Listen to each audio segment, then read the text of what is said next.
Straight road ఉంటే ఎవరికి fun ఉండదు. ఘాట్ రోడ్ ఉంటేనే, అప్ అండ్ డౌన్స్ ఉంటేనే ఫన్. లైఫ్ స్ట్రైట్ లైన్ అంటే డెడ్. అప్ అండ్ డౌన్ అయితేనే హీఈస్ అలైవ్ అని అర్థం. We have to understand. So వచ్చిన ఛాలెంజ్ని ఏంజల్గానే భావించాలి, అబ్స్టకల్ని ఏంజల్గానే భావించాలి, ఇబ్బందుల్ని ఏంజల్గానే భావించాలి, సఫర్ అవుతున్న ప్రతి మూమెంట్ ఏంజల్గా భావించాలి. ఎందుకు? మనల్ని ప్రిపేర్ చేస్తున్నాయి గ్రేటర్ సక్సెస్ కొరకు.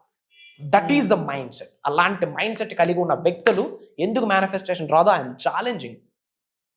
అద్భుతాలు సృష్టిస్తున్నారు బయట. కామన్ సెన్స్ ఉన్న వ్యక్తులు అందరూ సబ్జెక్ట్ని పట్టుకుంటున్నారు.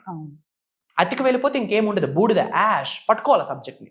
మై హంబుల్ రిక్వెస్ట్ అమ్మ మీ అందరికి, I have seen thousands of people in my career. ఈ ప్రస్తావన ఇప్పుడు స్టార్ట్ అవ్వలేదు, మేబీ ఇప్పుడు నన్ను చూడొచ్చు. ఈ ప్రస్తావన ఎప్పుడు స్టార్ట్ అయిందో నా సోల్కి తెలుసు, నా అంతరాత్మకి తెలుసు, నా భౌతిక శరీరానికి తెలుసు. 18 ఏళ్ల వయసు నుండి 80 సంవత్సరాల వయసు ఉన్న వాళ్ళకి